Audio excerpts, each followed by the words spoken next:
And you mentioned grocery prices and competition. It was over a year after prices spiked that your government finally acted. We're going to be fighting at every step of the way on housing. Months after we're prices presenting peaked. a plan. It doesn't matter where Justin Trudeau goes. He has to go out and do these photo ops. In today's episode, he gets absolutely swarmed and squashed amongst tons of people. Welcome back to Moose and Loose. My name's David. Today, we've got multiple clips here. First off, we're starting off with this juicy one posted by Mark Miller with a whole bunch of... what is this? Anyways, Mark Miller's account here, he thinks it's highly irresponsible, this comment by Premier Higgs.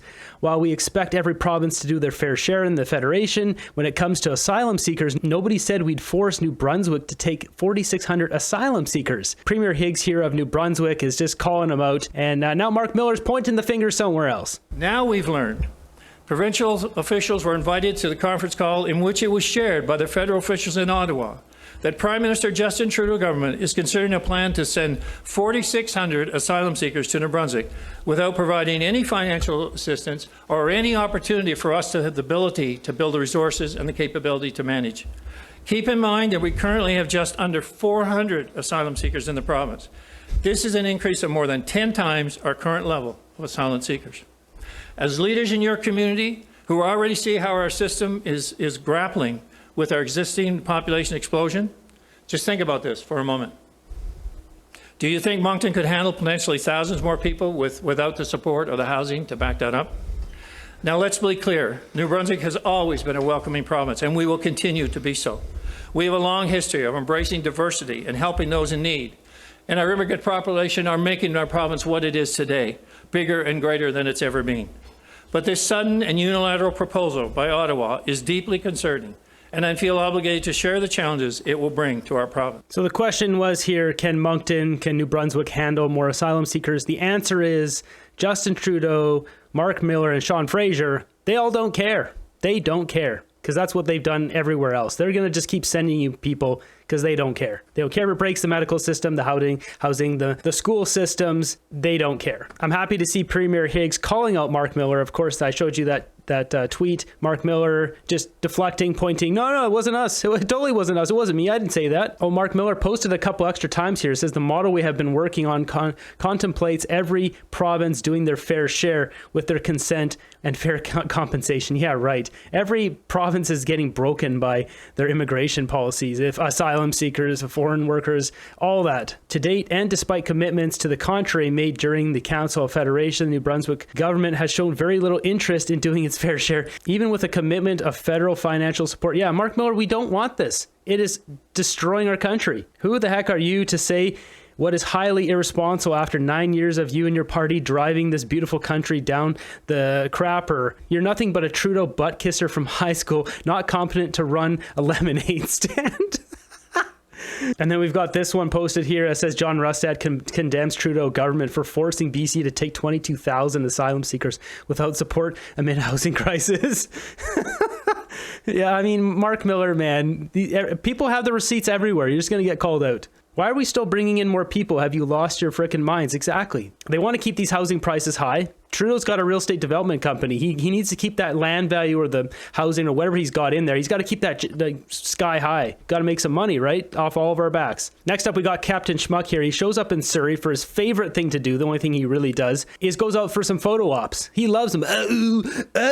Take my photo. So this event was put on by Newton MP. It's a barbecue that Trudeau showed up at. People have been pointing out, if you look where are the women, it's hard to count them. I think there's one there and there's one maybe here, and then there's another one in the video. There's like less than 5 in this video, which is very weird. And another thing I'm going to point out before I play this is, while Trudeau is in his element here, you can see he noticeably gets shook. Like he gets into a panic mode because he gets essentially swarmed and then crushed. He's getting squashed in here.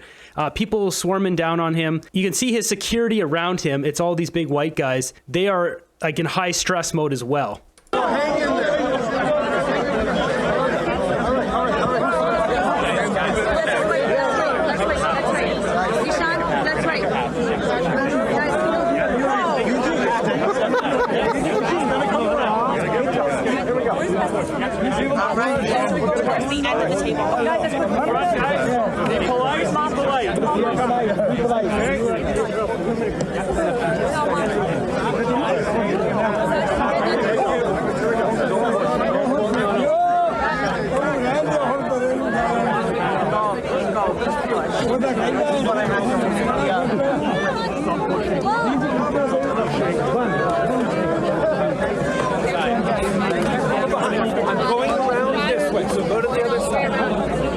I'm going around this way. He's so like, come on. Just the way he talks is just, he's just not a man. Just.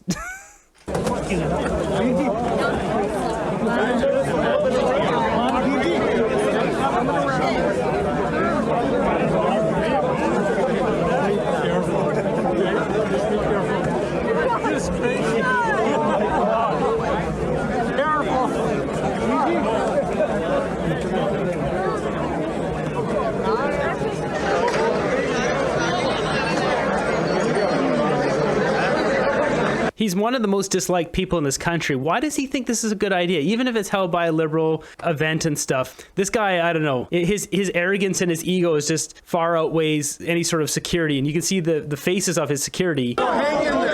So turn down the audio here. And he's noticeably, like, look at this guy. He is stressed out. And there's like a black guy, I think he comes in here and he's security. He's not actually, he's security for this event and he's trying to get a photo. You'll see he comes up back here.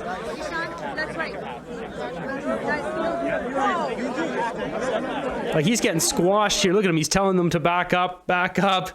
This guy comes in. Like this guy's stressed out. This is obviously RCMP. This guy too. See, look, he just pushed this guy back. He just gave him the whole, like, heave-ho. This guy's RCMP, so is this guy. I don't know if these people feel like if they get a photo with Trudeau, like, they can stick it on their wall in their restaurant or whatever, and then it's like, oh, look, I had Trudeau here. It must be a good restaurant. Like, why do people want a photo with this guy? He's a loser, and he's put our country in absolute despair. Like, are they just uneducated? They don't know what is going on in our country, or are they just stupid? Either way, Trudeau, this is the most uncomfortable I've seen him look in any one of these events all year. And you see this guy comes in right here. He pushes his way in. Like, he is just swarmed. Look at this. 1, 2, 3, 4, 5, 6 people taking photos with him at the same time. These RCMP know they can't keep eyes on all these guys. I'm going around and around. Of course he's popular with them. He'll let all their relatives into the country. This is not even a joke. That's Mark Miller's plan, is if you have one relative in Canada, you can bring all 17 of your siblings, your parents, your whatever. Just bring them all in. They all become citizens. And considering, you know, this is Surrey. All these people are from India, more or less. That means they can bring all their extended families. That is like the worst policy ever. That needs to go. Next up, we got this clip here. Vassy really rips into Champagne. She basically just calls him out like, well, you had this caucus meeting. Nothing happened. You guys did nothing. You just wasted some money. You guys came up with nothing. Retreat in Nanaimo ahead of 2 significant by-elections, one of which occurs in your home province in Montreal.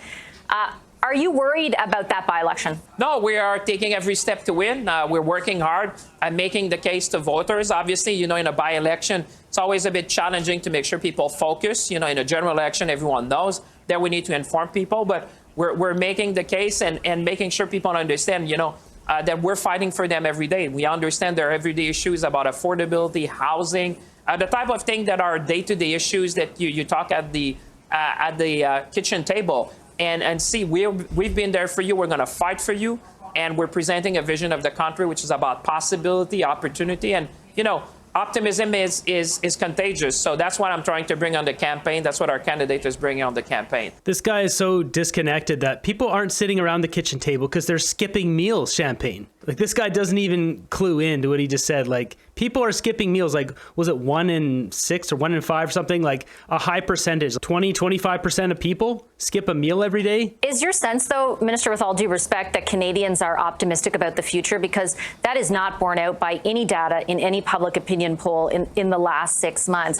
And I guess I wonder why, to the voters in that Montreal by-election or voters across the country, you are emerging from this caucus retreat, Minister, without anything new to propose to Canadians. The message seems very clear from the Prime Minister and your colleagues. We're going to keep doing what we're doing, and eventually Canadians will appreciate us for it. Well, I would say I would disagree with what you say. I think Canadians are hopeful. I mean, you know, we have, you know, I was at the G7 recently. My colleague would say, we would trade a problem for your issues. We have issues in this country. We're working on them. But if you look at the state of the world, that the two, you know, the big trends, decarbonization, digitalization, you know, we're a magnet for talent in this country. We have attracted record level of investments. What investments? What magnet for talent? Canadians are leaving in droves. Big investment companies, big companies, they're all leaving this country. Just look around. Everyone's going. Anytime someone posts a video on YouTube saying, I'm leaving Canada, those videos all blow up because everyone is thinking the same thing. How do I get out of here too? Can I get out of here? Can I afford it? What's that look like? Where would I go? Everyone's thinking the same thing because you guys ruined Canada. We have the critical mineral to power the economy of the 21st century. We have renewable energy that is the envy of the world, and we have access to 1.5 billion consumers around the world. We've been blessed by geography. Like lithium that you guys won't allow anyone to mine. I would say when you look at the world today with a lot of turbulence and uncertainty, I hope Canadians are hopeful. I am hopeful because when you look at what we have in Canada, I'd say let's seize the moment, let's be ambitious, because in the economy of the 21st century, we have what you need to win. That's like tidal power that you guys turned down. Do we want to keep doing this? certainly what I say, and that's what. But obviously, you need to translate that in day-to-day issues of people and fighting for them. They want to see people who's in their corner and say, is this person going to fight for me? And my answer to them is, I'm fighting for you every single day, and that's what my colleagues are doing. I guess, to be blunt, I don't understand what that means. Like, you're essentially saying that because Canada is at the forefront of digitization relative to the rest of the world, that Canadians should feel okay that the price of bread has increased 20% over the last 3 years, that they can't afford their rent, that they can't get a house, they can't buy a house, they can't even enter the housing market.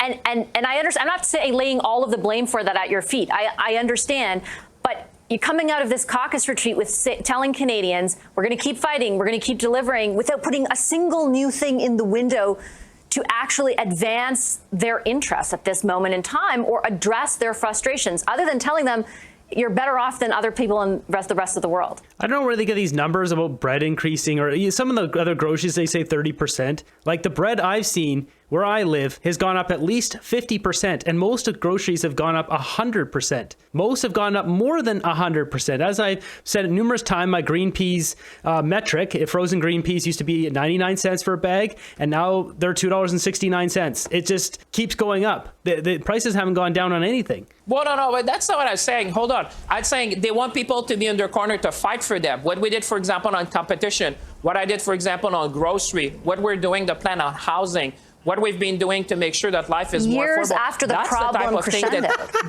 But I would say, Vassy, what I was saying is that I hope Canadians are hopeful. We have the fundamentals to be hopeful as a nation. Just look at the world. But what I'm saying, what I hear from people want to do, they want people to fight for them, to be in their corner. Yes, fight for us. You're a bunch of word salad. You're all talk, no actions. You're the opposite. You're no talk and negative actions. They understand that's what we're doing to, bring more competition. They want to see have more choices that will bring prices down. That's what we're fighting for in every sector of the economy, to make life more affordable. And we're going to keep on fighting for Canadians. They want to see someone in their corner. And when they look at the alternative, they know who has their back. They know who has the experience and expertise to deliver. And I tend to see a lot of folks on the street. They want to see someone who's fighting for them. That's what we're saying. We're going to fight for you. We'll let the other focus on themselves and political issues that only interest few people in Ottawa. I can tell you in Nanaimo, Shawinigan, and in Verdun, no one is talking about election. No one is talking about this gamemanship. They say, you've been elected, deliver for me. That's why we put you there, and that's what we're doing. Yeah, respectfully, Minister, I'm not asking about politics. I'm not asking about gamemanship. I'm asking on behalf of Canadians who genuinely feel like they're suffering. When you say that you're there to fight for them, can you not, sympathize with Canadians who feel you came very late to the game to fight for them? When you mentioned grocery prices and competition, it was over a year after prices spiked that your government finally acted in those areas. It took you a while to, quote unquote, fight for Canadians as you claim you are. Well, I'd say I would, respectfully disagree. We were at the forefront of a number of issues when it's about, for example, bringing investment to seize the opportunity to decarbonize the economy, fighting for Canadians every day with respect to affordability. Listen, we presented the largest, I would say, amendments and I would say reform on competition that we have ever seen in this country. Everyone will tell you the best way you can do is to have more competition in every sector of the economy. Dude, she's not buying it. This face says you're full of crap, man. That's fighting for Canadians. When I called the CEO and I said, you need to do your part to make sure that we stabilize prices in Canada, this had never been done before. So we're going to be fighting at every step of the way. On housing, we say we're presenting a plan. Listen, Vassy, are you going to blame us for doing something? I mean, we're acting for people. She just wants to laugh at him. Look at this. Your argument, I don't hear in the street. Trust me. And I wish you would be with me on the street, because people are saying, You're fighting for me. That's what I want to see. That's what I hear on the street, and I do meet a few people. Then why are you, Minister, why are you 20 points, behind the Conservatives in there for the last 8 months? Checkmate. Listen, it's normal. I mean, you have to look at the macro issue. You see the same thing in other governments in other countries. There's a lot of frustration, there's a lot of anxiety, there's a lot of things that are going. And normally you turn that to the elected leaders. But what I'm saying is that people want to see a team that is fighting for them. That is Which streets is this guy walking down? Is this some private gated street in Montreal? Who is he talking to? His imaginary friends? They understand their issue, their day-to-day issue. They're concerned about the end of the week. That's why I'm saying we're redoubling our effort to make sure that their issue is our issue and we're fighting for them. That's what they want to see. They understand problems are complex. They understand slogans don't create jobs and videos and all that. That's not what's going to solve the problem of this nation. They want to see people who are going to be fighting, bring a dose of optimism, because I do think as a country, we have to be optimistic about the future, at the same time realizing the issue we need to work on. That's what we're doing. Canadians are optimistic and hopeful that we're going to be voting you guys out and chucking your butt to the curb. That's what we're optimistic about. You have to have $250,000 to move there. That was the financial goal for some kids. I'm not sure if this person's talking about Nanaimo. It's a lot more than Nanaimo. If you want to buy a house in Nanaimo, it's like $900,000. And if you go out to the sticks, like pick some tiny little town out here on Vancouver Island, maybe you can find something for $250,000 if you're lucky. But you'd be out like hours, like 4 or 5 hours from any sort of civilization. Next up, we got a clip here. I can't play it for you, but I can click a few times. We got the TPS forcefully arrested a group of peaceful protesters who demanded the release of their arrested friends outside of Division 51. So this is in Toronto. Yeah, we're not playing that. Well, maybe a little bit of no audio.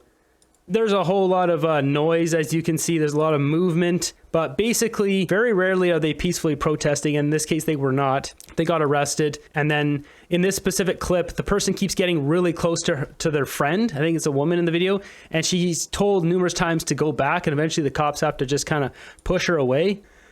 Next up, we got this story here. Says Norfolk County, Ontario resident Wendy Vassy, 58, has been charged with assault with a weapon after accidentally squirting a bystander with water during a water gun fight with some neighborhood children. Basically, this woman, she just happened to be walking around and these kids came by and then they wanted to have a water fight, so she joined in. And she was chasing them around the yard, and then her neighbor next door was cutting the grass, and as she was squirting the kids, she turned the corner, she got a bit of water on the guy. The guy called the cops and pressed charges, and the cops actually have charged her with assault with a weapon. So she's got a charge now. She's got a fundraiser going on. This is ridiculous. The guy who filed this, he needs to go to jail for being a poopy pants loser. Oh, I found the video here, so let's take a look at this. People in a Simcoe neighborhood are shaking their heads in disbelief tonight over a decision by the criminal justice system. They're shocked that a well-liked local woman has been charged with assault for accidentally splashing someone with water from a toy water gun. Al Sweeney is covering the story and joins us live with the details. Al? Adam, folks in the neighborhood in Simcoe say this is unbelievable and ask, when did splashing someone with a little water at a neighborhood party become the crime of assault with a weapon? On this quiet street in Simcoe, people are shaken by what's happened, especially Wendy Vassy. It's been awful. I've kept myself up many nights not sleeping, crying myself to sleep. Wendy says she was at a neighborhood party on the Labor Day weekend when she started playing with a 10-year-old and water guns.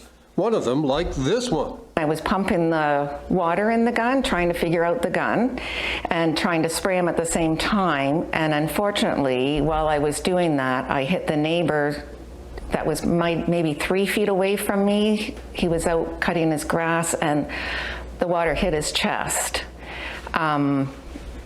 And I was apologizing over and over and over again because it was not intentional to hit him with the water. How much water was involved? Was he injured in any way or anything like that? Injured, no. It hit him on the chest. He had a t-shirt on. It couldn't have been any more than not even a cup of water. Then the police showed up and say Wendy was arrested. A Norfolk County OPP release said the incident resulted in the victim being physically assaulted. No injuries were reported. Wendy was charged with assault with a weapon. She's upset the release had no mention that the so-called weapon was a water gun. A police statement today said details of the weapon are not generally shared with the public. Because of the charge, Wendy says she was suspended from her job at a school. And she says police laid the charge without ever asking her what happened. We were never interviewed. We were never asked one single question. And I was told to come out to the police car, and I was being charged for assault. A GoFundMe page is raising money for Wendy's legal expenses. It says the assault with a weapon charge was laid by young, incompetent officers. The OPP responded by saying it takes pride in its professionalism and thoroughness. Neighbors are speaking out in support of Wendy, calling her a pillar of the community. This doesn't make sense. She just go outside to play with, kids, and this one's not fair. I think it's a joke. I got to question the OPP laying an assault charge when you got hit with water, because children are playing with those guns out there. If they're unsafe, why are children playing with water guns? Checkmate. So Wendy has a court date later this month to deal with this charge. She has a lawyer involved and hopes he can get the charge dropped. Adam? So I just found her lawyer fees page. If you want to donate to it, I'll link it up in the end. I hope the neighbor gets sued, countersued. She lost her job early. She's on leave because of assault charge, a water gun. So I hope she sues the neighbor and sues him good, sues the pants off that guy, as well as those cops. They need to be sued. What kind of country are we living in where you accidentally spray someone with some water and you... It's pretty amazing after seeing the caucus meeting. The Liberals are just not used to getting absolutely destroyed by Vassy. Looks like she takes the summer off and they've just not had any of that, and they're all getting blasted one by one. There's 4 or 5 of these videos in a row now. And I wonder if going forward if Justin Trudeau's ever going to stop with these photo ops. He looked noticeably fearful in that crowd. And then he knew once he was in there, there's no way out. There's no easy way out of there. But he's too much of a narcissist and just an arrogant fool to stop doing them. I don't think, let me know what you guys think. I don't think he's going to stop doing those. I think he's going to keep milking those until we vote him out of office.